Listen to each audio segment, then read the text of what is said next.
بسم اللہ الرحمن الرحیم۔ اعوذ باللہ من الشیطان اللعین الرجیم۔ بسم اللہ الرحمن الرحیم۔ الحمد للہ رب العالمین،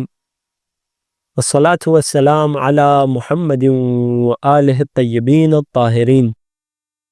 رب اشرح لی صدری ویسر لی امری واحلل عقدۃ من لسانی یفقہوا قولی، بحق فاطمة وأبيها وبعلها وبنيها والسر المستودع فيها يا الله، اللهم صل على محمد وآل محمد وعجل فرجهم والعن عدوهم۔ نہج البلاغہ کا اجمالی تعارف کہ جس کا دوسرا حصہ آپ کی خدمت میں پیش کر رہا ہوں۔ میں نے عرض کیا تھا گزشتہ گفتگو میں کہ پہلے حصے میں ہمارا فوکس نظریاتی تعارف پر ہوگا اور دوسرے حصے میں ہمارا فوکس عملیاتی تعارف یا تطبیقی تعارف پر ہوگا، یعنی اپلیکیشنز پر کچھ بات کی جائیں گی۔ پچھلی گفتگو میں ہم نے کچھ تھیوریٹیکل بیسس بیان کی نہج البلاغہ کی، آج کچھ پریکٹیکل اور اپلیکیشن سے متعلق چیزوں کی طرف اشارہ کیا جائے گا۔ سب سے پہلا پوائنٹ وہ یہ کہ سید رضی نے جب استقراء فرمایا، جب مولا کے کلام میں چھان بین کی، تو انہوں نے دیکھا کہ یہ کلام بنیادی طور پر 3 حصوں میں تقسیم ہوتا ہے۔ سب سے پہلا پارٹ کہ جو مولا علی علیہ السلام کے وہ خطبے تھے کہ جو امام نے اکثر طور پر اپنی ظاہری خلافت کے دور میں مسجد کوفہ میں منبر سلونی سے ارشاد فرمائے، جن میں کچھ خطبے یقیناً ایسے بھی ہیں جو مولا نے اس سے پہلے ارشاد فرمائے ہوں گے، اکثریت ان خطبوں کی ہے۔ دوسرا حصہ مولا کے کلام میں جو سید رضی کو ملا، وہ حصہ کہ جب مولا علی علیہ السلام نے اپنے ظاہری دور خلافت میں مختلف لوگوں کو، چاہے وہ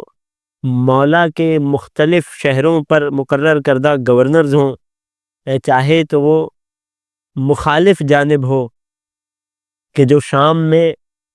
جس نے مولا کی ظاہری خلافت کے مقابلے میں بغاوت کی تھی، چاہے وہ اہل بصرہ ہوں کہ جنہوں نے کسی کے ساتھ مل کر مولا کے خلاف جنگ جمل کی صورت میں علم بغاوت بلند کیا تھا، ان تمام لوگوں کو مولا نے اپنا مخاطب بنایا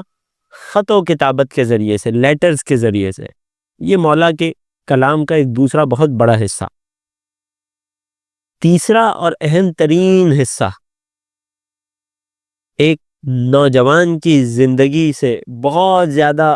مرتبط حصہ، وہ حصہ کہ جو ایک نوجوان کے دل پر جا کر اثر کرتا ہے،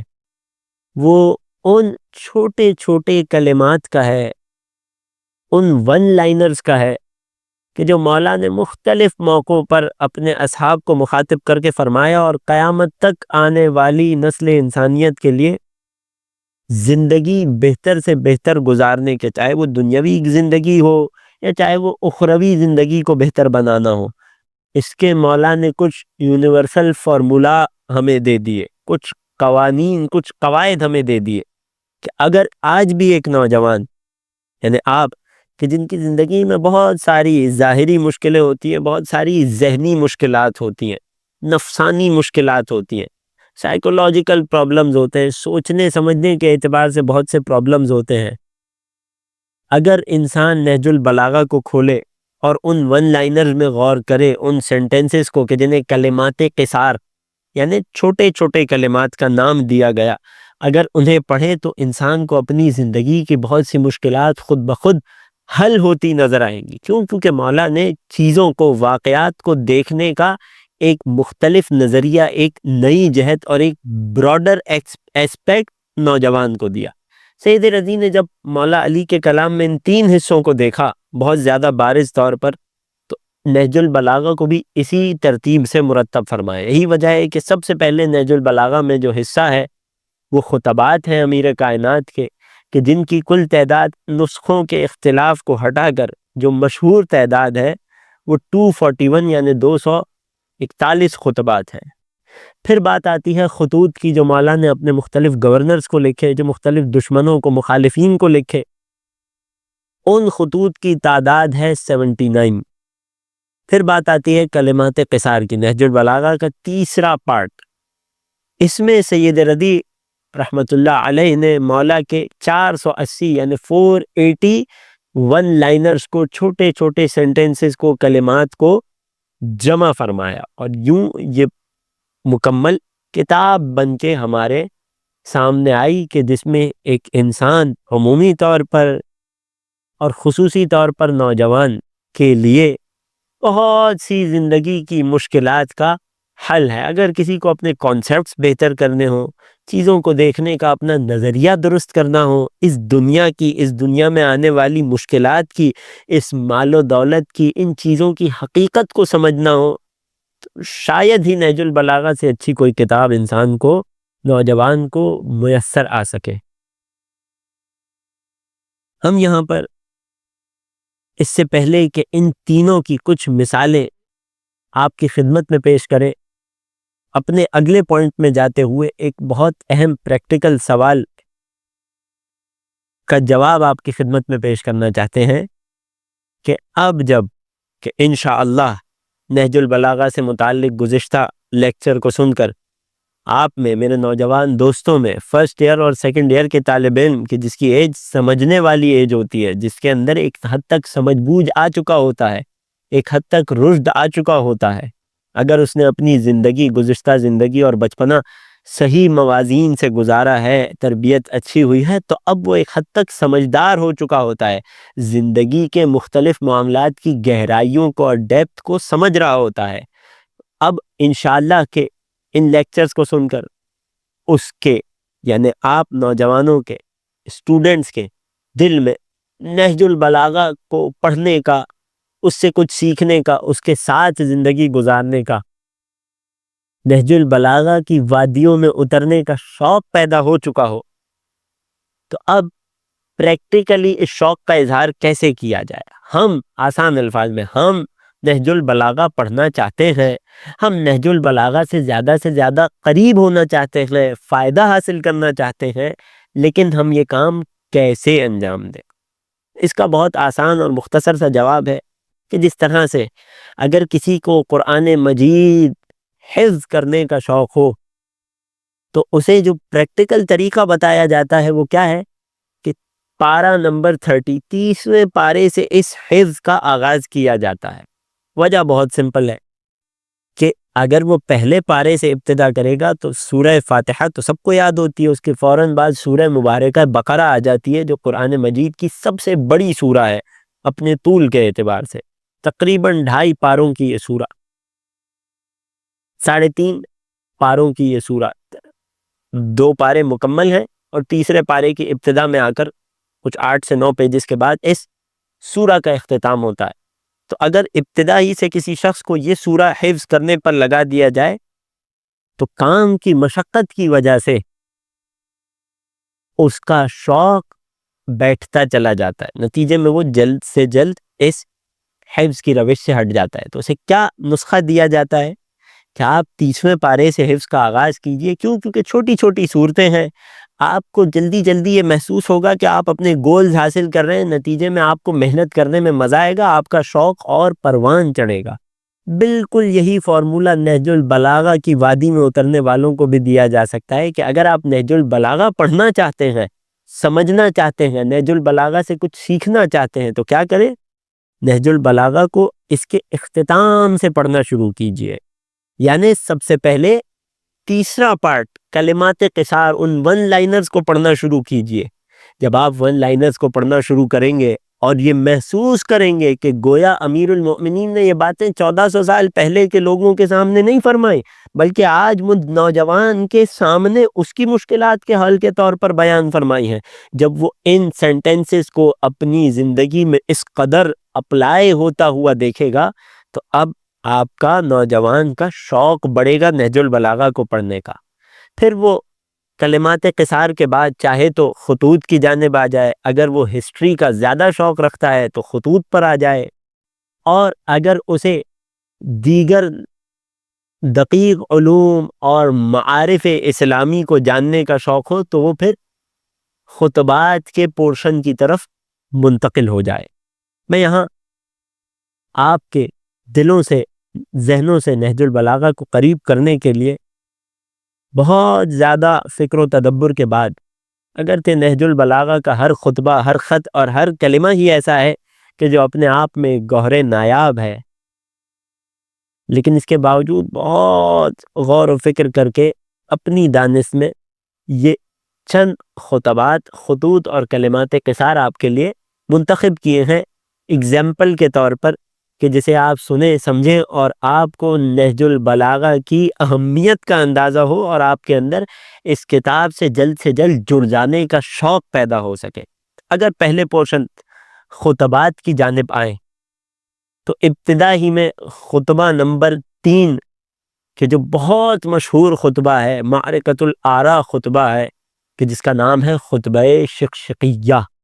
یقیناً ہر نوجوان نے کہیں نہ کہیں ممبر سے اس خطبے کا نام سنا ہوگا.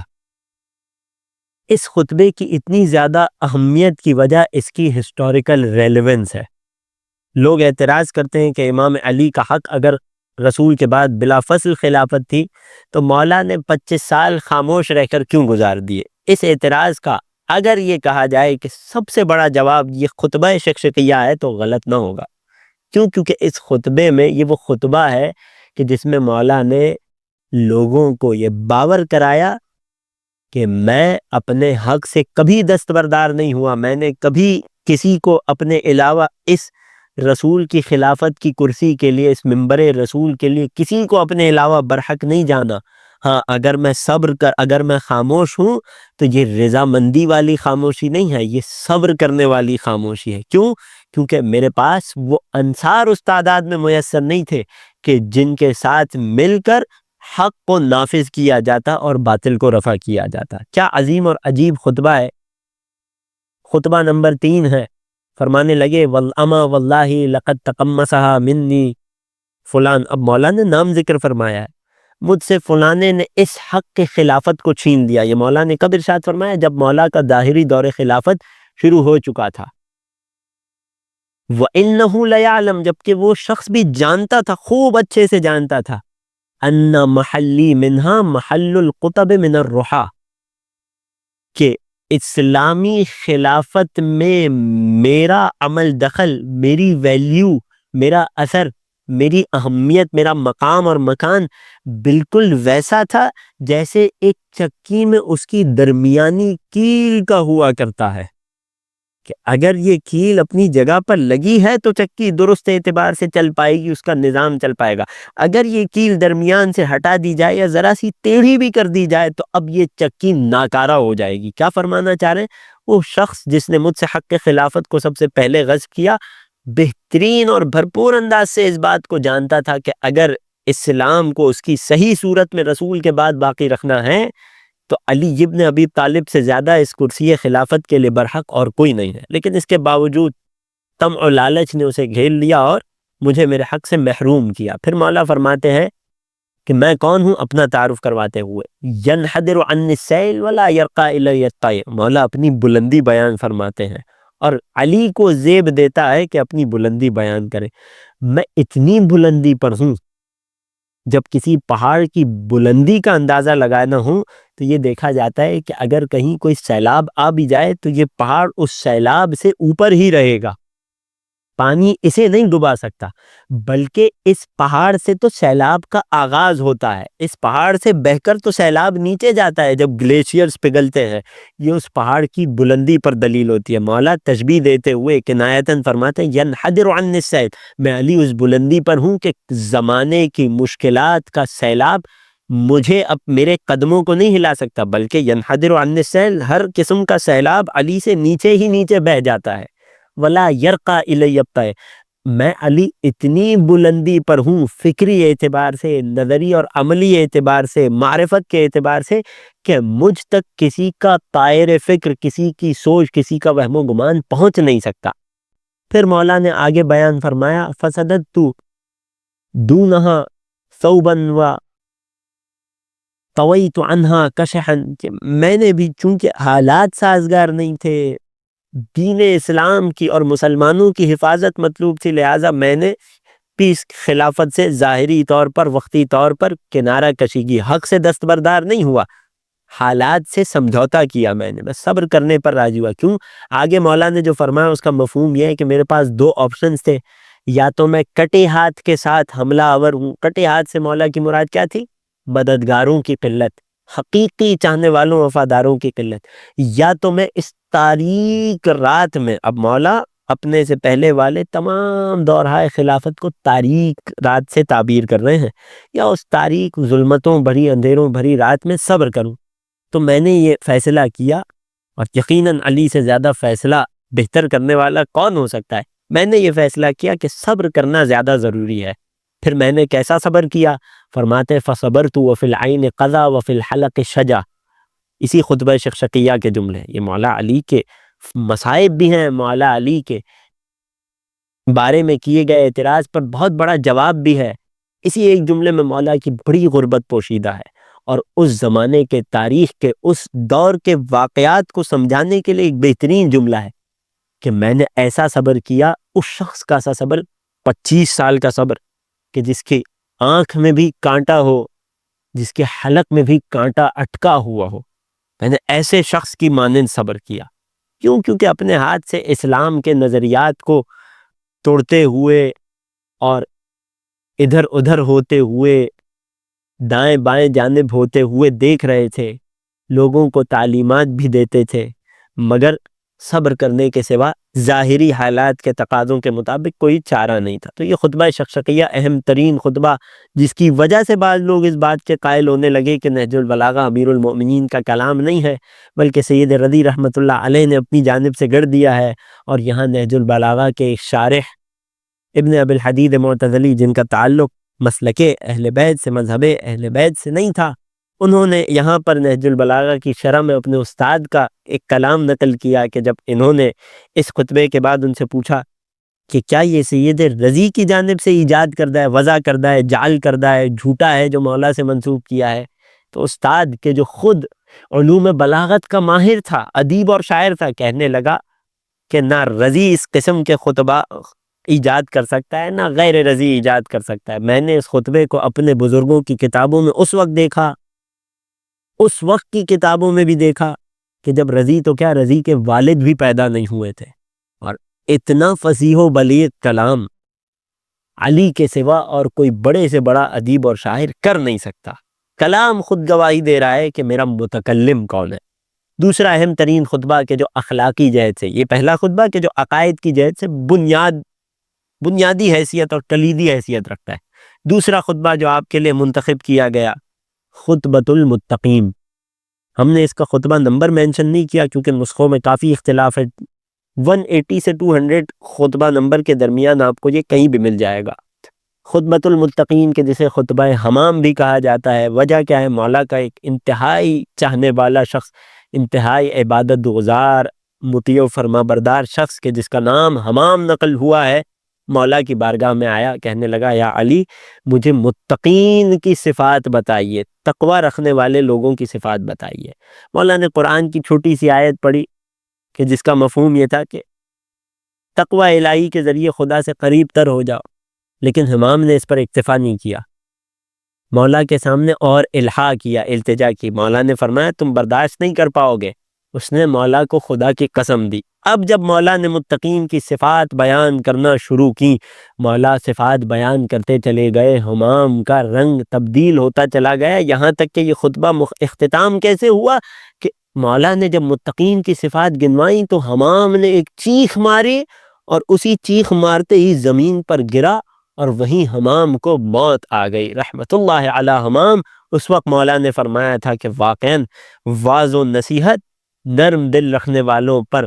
ہدایت یافتہ دل رکھنے والوں پر اسی طرح اثر انداز ہوا کرتا ہے۔ عجیب و غریب خطبہ، عظیم الشان خطبہ، جا کر ضرور پڑھیے گا اور دیکھیے گا کہ اس خطبے میں جو مولا نے امام المتقین نے جب متقین کی صفات بتائی ہیں تو ہم میں ان صفات میں سے کتنی پائی جاتی ہیں۔ کوشش کیجئے، تمرین کیجئے، محنت کیجئے، جد و جہد کیجئے کہ ہم مولا کے بتائے گئے معیار متقین پر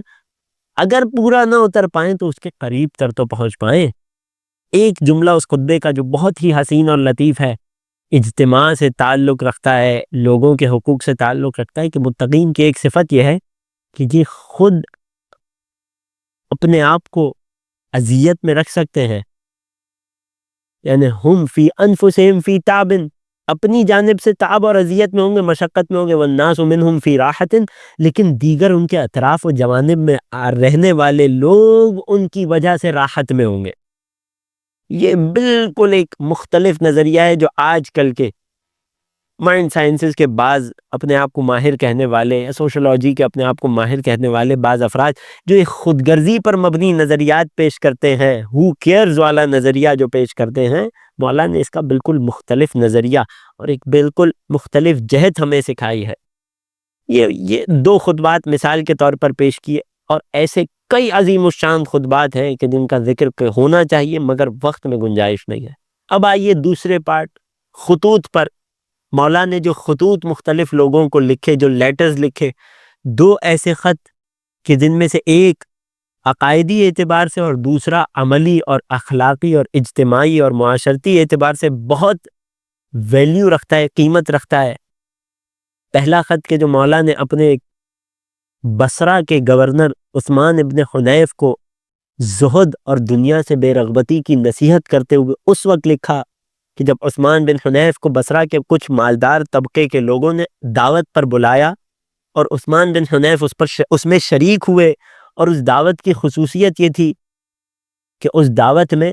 غریب افراد، فقیر افراد نہیں تھے، اور امیر لوگوں نے یہ دعوت اس لیے یہ دی تھی تاکہ حکمران کو اپنے آپ سے قریب کر سکیں، تاکہ اپنے لیے فائدہ حاصل کر سکیں۔ نتیجے میں مولا کو جب یہ خبر ہوئی ظاہری طور پر، مولا نے انہیں خط لکھا، تنبیہ فرمائی، زہد کی، دنیا سے بے رغبتی کی۔ یہ وہ خطبہ ہے کہ جس میں مولا نے اپنے زہد کو بیان کیا اور ضمناً فدق کا تذکرہ کیا۔ لوگ کہتے ہیں مولا نے فدق کا مطالبہ کیوں نہیں کیا؟ مولا نے یہاں پر علت اور حکمت بتا دی۔ وقت نہیں ہے کہ میں پیش کروں۔ خط نمبر 45 ہے، میرے نوجوان دوست ضرور اسے جا کر دیکھیے گا۔ دوسرا اہم ترین خط کہ جو مولا نے اپنے مصر کے گورنر اور اپنے باوفا صحابی حضرت مالک اشتر نخائی رضوان اللہ علیہ کو لکھا تھا، کہ جس میں مالک اشتر کو لوگوں پر حکومت کرنے کے آداب تعلیم دیے تھے۔ اپنوں کو تو چھوڑیے، غیروں نے بھی جب اس خطبے کو پڑھا تو اس کی تعریف کرے بغیر، مولا کی فضیلت کا اقرار کیے بغیر نہ رہ پائے۔ یہی وجہ ہے کہ سن 2002 میں، ابھی زیادہ پرانی بات بھی نہیں ہے، گوگل پر سرچ کیجئے گا آپ کو سب کچھ مل جائے گا، 2002 میں یونائٹڈ نیشنز آرگنائزیشن کے جنرل سیکرٹری نے اس خطبے کو، اس خط کو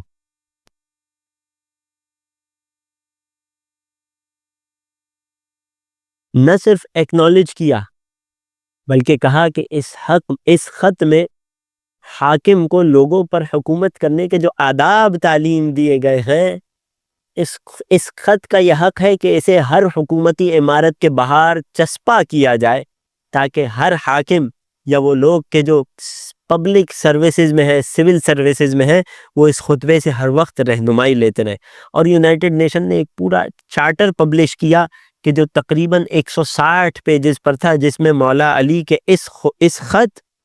اور دیگر چند مختلف کلمات کے جو حکومت کے صحیح طرز اور طریقے سے انسانی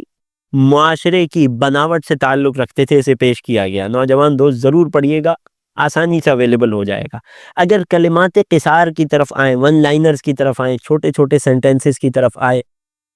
تو ایک بہت ہی عظیم جملہ جو ذاتی طور پر میرے دل کے بہت قریب ہے، جس میں مولا نے کمیل ابن زیاد کو مخاطب کیا، مولا کے صحابی، دعائے کمیل کے راوی،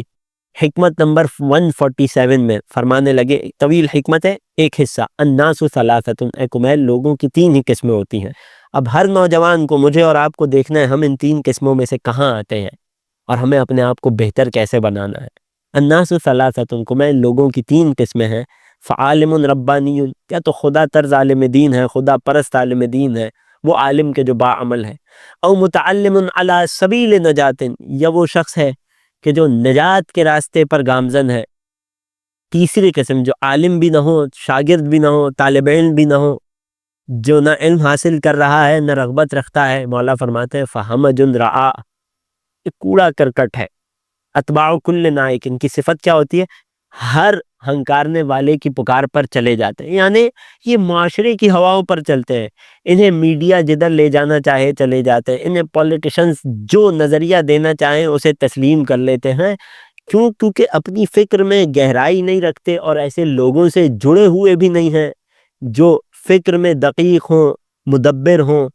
لہٰذا یہ معاشرے کی ہر سازش کا، ہر نئی ہوا کا شکار ہو جاتے ہیں۔ اتباع کل نائک یمیلون مع کل ریح، یہ ہر ہوا کے ساتھ چل پڑتے ہیں، ہر نیا فیشن اپنا لیتے ہیں، ہر نیا نظریہ فوراً سے قبول کرتے ہیں۔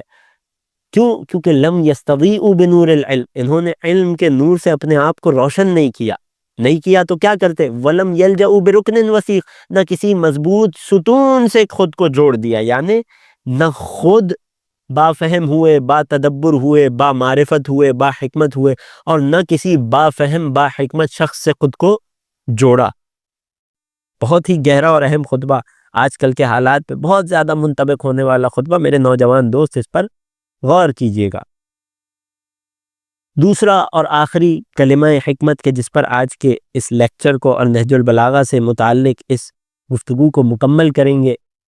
نہج البلاغہ کلمہ حکمت نمبر 81، بہت چھوٹا سا جملہ ہے مگر انتہائی قیمتی جملہ ہے۔ جملہ کیا ہے؟ قیمت کل امرئ ما یحسنہ، یہ ایک کلمہ ہے کہ جس میں مولا فرماتے ہیں کہ ہر انسان کے، اب یہ کلمہ سوشولوجی سے تعلق رکھتا ہے، عمرانیات سے تعلق رکھتا ہے۔ معاشرے میں ہر انسان چاہتا ہے کہ میں ویلیویبل بن سکوں، ہر بچے کی، ہر نوجوان ابھی جو دوران تعلیم ہے، ابھی جو اپنی اکیڈمک لائف گزار رہے ہیں، یقیناً ہر کسی کی خواہش ہوتی ہے کہ میں معاشرے کے لیے ایک قیمتی شخص بن سکوں، ایک اثاثہ بن سکوں، میں معاشرے کے لیے ایک ایسٹ بن سکوں، ایک لائبلٹی نہ بن جاؤں، میں معاشرے کے لیے ایک قیمتی فرد بن سکوں۔ مولا فرماتے ہیں قیمت کل امرئ ما یحسنہ، ایک جملے میں پورے معاشرے کی حقیقت بتا دی اور انسان کی قیمت بتا دی۔ فرماتے ہیں ہر شخص کی قیمت وہ ہے کہ جس چیز میں، وہ جس کام میں، جس فیلڈ میں، جس پروفیشن میں، جس بھی چیز میں وہ مہارت رکھتا ہے۔ کوئی شخص جس کام میں جتنی زیادہ مہارت رکھتا ہے، معاشرے کے اعتبار سے اس کی ویلیو اتنی زیادہ ہے، وہ اتنا ویلیوبل ہے۔ آپ تھوڑا سا غور کریں، کیوں ایک ڈاکٹر عام انسان کی نسبت زیادہ عزت دار ہوتا ہے؟ کیونکہ وہ لوگوں کی زندگیاں بچاتا ہے، ایک انتہائی اہم کاز ہے جس میں یہ مہارت رکھتا ہے، لہٰذا اس کی قیمت اور معاشرتی ویلیو اس اعتبار سے ہے۔ ایک عالم دین کیوں معاشرے میں اتنا زیادہ صاحب عزت ہوتا ہے؟ کیونکہ وہ لوگوں کو ہمیشہ کے عذاب سے بچاتا ہے، کیوں وہ لوگوں کی روحوں کو بیمار ہونے سے بچاتا ہے۔ ایک سائنٹسٹ معاشرے میں اتنا زیادہ ویلیوبل کیوں ہوتا ہے؟ کیونکہ وہ انسانی معاشرے کو ترقی دیتا ہے نئی نئی ایجادات کے ذریعے سے۔ آپ غور کرتے جائیں، جو جتنے زیادہ نوبل پروفیشن میں ہے اس کی معاشرتی قیمت، چاہے وہ سیلری یا تنخواہ کے اعتبار سے ہو بھی، ہم اس جہت کو نہیں دیکھ رہے، معاشرے کی نگاہوں میں اس شخص کی ویلیو کو دیکھ رہے ہیں، چاہے ظاہری طور پر وہ شخص پسماندہ ہی کیوں نہ ہو، تنگ دست ہی کیوں نہ ہو، مگر بہت سے تنگ دست اور پسماندہ لوگ ظاہری طور پر مالی اعتبار سے کئی غنی اور مالدار لوگوں سے زیادہ معاشرے کی نگاہ میں محترم اور قیمتی ہوتے ہیں۔ اگر آپ اپنے آپ کو قیمتی بنانا چاہتے ہیں تو کسی اچھے سے نوبل پروفیشن کا انتخاب کیجئے، اور اس پروفیشن میں بھی جتنے زیادہ ماہر آپ ہوتے چلے جائیں گے اتنی زیادہ آپ کی معاشرتی قیمت بنتی چلی جائے گی۔ آج بھی 1400 سال بعد بھی بڑے بڑے مغربی سوشولوجسٹ جب اس جملے کو پڑھتے ہیں تو اپنے قلم کو رکھ دیتے ہیں کہ اس سے بڑا اور اس سے بہترین جملہ سوشولوجی میں کوئی کہہ نہیں سکتا۔ سید رضی رحمۃ اللہ علیہ نے بھی جب اس کلمے کو نقل کیا، قیمت کل امرئ ما یحسنہ، ہر نوجوان دوست کو یہ یاد ہونا چاہیے، یہ عجائب امیر المؤمنین میں سے ایک عجوبہ ہے، معجزات علی میں سے ایک معجزہ ہے یہ ایک کلمہ۔ ہر شخص کی قیمت وہ ہے، ویلیو وہ ہے کہ جس کام میں وہ جتنی زیادہ مہارت رکھتا ہے، جس چیز میں، یعنی معاشرے کو آپ جتنی ویلیو دے رہے ہیں معاشرہ بھی آپ کو اتنی ہی ویلیو دے گا۔ سید رضی اس کلمے کے بعد فرماتے ہیں وَهَذِهِ الْكَلِمَةُ الَّتِي لَا تُصَابُ لَهَا قِیمَةٌ، جس کلمے میں علی نے لوگوں کی معاشرتی قیمت کو بتایا ہے، اس کلمے کی قیمت کا کوئی اندازہ نہیں لگا سکتا۔ وَلَا تُوزَنُ لَا بِهَا حِکْمَةٌ، اس کلمے کے مقابلے میں کوئی کلمہ حکمت، 480 کلمہ حکمت نقل کیے ہیں، فرماتے اس کلمے کے مقابلے میں کوئی اور کلمہ حکمت کھڑا نہیں ہو سکتا۔ وَلَا تَقْرُنُ إِلَيْهَا كَلِمَةٌ، کوئی کلمہ، کوئی سینٹنس، چاہے وہ کسی کا بھی ہو، اس جملے کے برابر نہیں آ سکتا۔ یہ چند مثالیں خطبات، خطوط اور کلمات قصار سے آپ کی خدمت میں پیش کی تاکہ آپ کے دل میں، میرے نوجوان دوستوں کے دل میں شوق اور ذوق پیدا ہو سکے کہ نہج البلاغہ کو پڑھیں۔ کئی زبانوں میں ترجمہ ہو چکا ہے، اگر انگلش میں جائیں پیک آف ایلیکوینس کے نام سے ایک بہترین ٹرانسلیشن موجود ہے، اگر اردو زبان کا رخ کرے تو 2 بہترین ترجمے جو ہماری نظر سے بہت زیادہ گزرے، ہم نے بہت زیادہ استفادہ کیا۔ پہلا ترجمہ علامہ ذیشان حیدر جوادی علی اللہ مقامہ کا ترجمہ بازار میں بہت آسانی سے اویلیبل ہے، آن لائن PDF بھی موجود ہے۔ دوسرا ترجمہ کہ جو مفتی جعفر حسین علی اللہ مقامہ کا ترجمہ ہے، دونوں ہی اپنے آپ میں کچھ خصوصیات رکھتے ہیں۔ دونوں ترجمے بات کو، مراد متکلم کو پہنچانے کے اعتبار سے بہت زیادہ بہترین ہیں۔ خدا سے دعا کرتے ہیں کہ ہمیں نہج البلاغہ کی وادی میں اترنے کی توفیق عنایت فرمائے، اس عظیم الشان کتاب، اس جلیل المرتبہ کتاب کو پڑھنے کی، اس پر غور و فکر کرنے کی، اس کے مطالب کو اپنے دلوں میں اتارنے کی توفیق عطا فرمائے، اس نہج البلاغہ کے صدقے میں ہمیں علم اور حکمت عطا فرمائے اور مولائے کائنات کی تعلیمات پر عمل کرنے کی توفیق عطا فرمائے۔ وآخر دعوانا ان الحمد للہ رب العالمین۔ اللهم صل على محمد